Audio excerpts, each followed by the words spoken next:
we're up here at the track. We're with the infamous Michael Krebs, known as Pirate. He's got yet another one of his heaps up here. What's the timing? What are you doing? What are you doing to it? What kind of timing are you putting in it? I'm putting excuses in it why I can't outrun you. Dialing in excuses. Dialed in some excuses. I'm gonna go make another run. Oh, he's gonna go make another hit. Yeah, it didn't like that at all. Yeah, it's probably a little bit too much. All right, this is the guy that was up here with the black Mustang. This is another one of his cars. It's an AOD car. Stock cam, System X upper and lower. It's got GT40s on it, long tubes, 3-inch exhaust, 410 gears. It's got a Silver Fox trans brake, valve body in the AOD, and it's got a PI Stallion converter. We just made our first pass. 769, 88.5. Well, the numbers tell the story, so it's pretty good. And we might have a little bit more in it if the weather will cooperate with us a little bit more. But I'm gonna run up there and get a shot of Michael making a hit. Here we go. He's lined up against it's like a drag pack Challenger. Red light.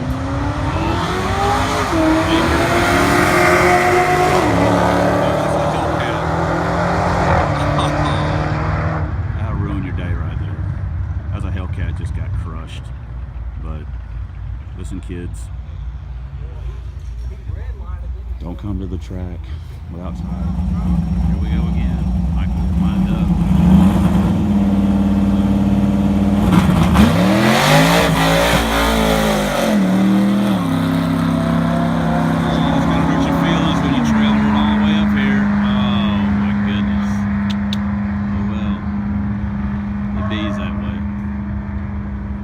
Victory for Michael's AOD.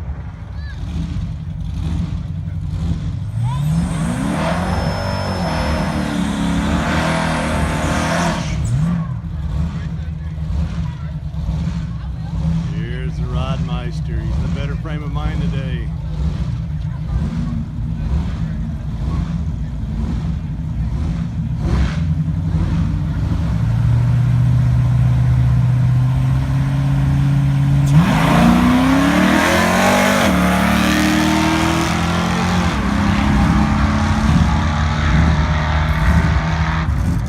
Okay guys, we just filmed one of our passes and this is the result of it.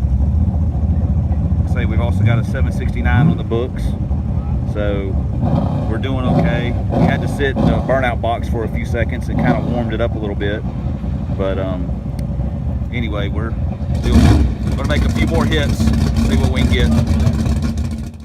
Okay guys, well, we had a couple of videos. Of course, only one of my car, but you know, what the heck, that's better than nothing, right? I promised, I told you there would be a video, and look, I did it, or we did it, somebody did it. Okay, anyway, there's also a couple videos of Pirate Mike's car, and on those passes, he's racing a Hellcat. He just happened to line up next to the guy and just crushed him. And the guy, when they got to the ET shack, the guys, you know, said, well, I didn't know we were racing. I mean, you're at a drag strip, so okay. So they ran again.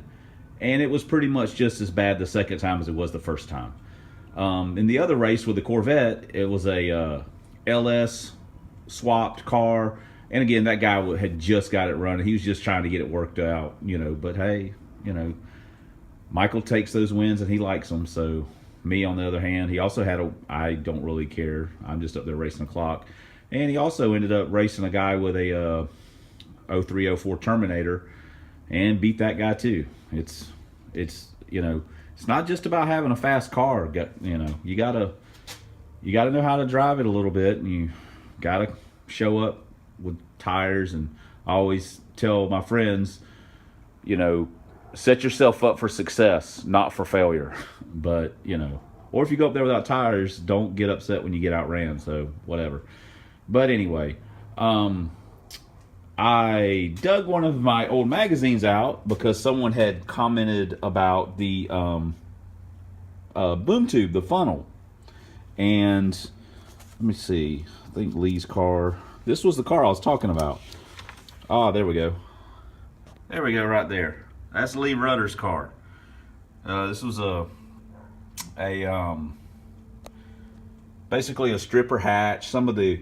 If you're a guy that's been around 5 liters for a long time and never kept up with any of the magazines or anything, you probably know who Lee Rudder is, and Team Texas Turbo and all this kind of stuff.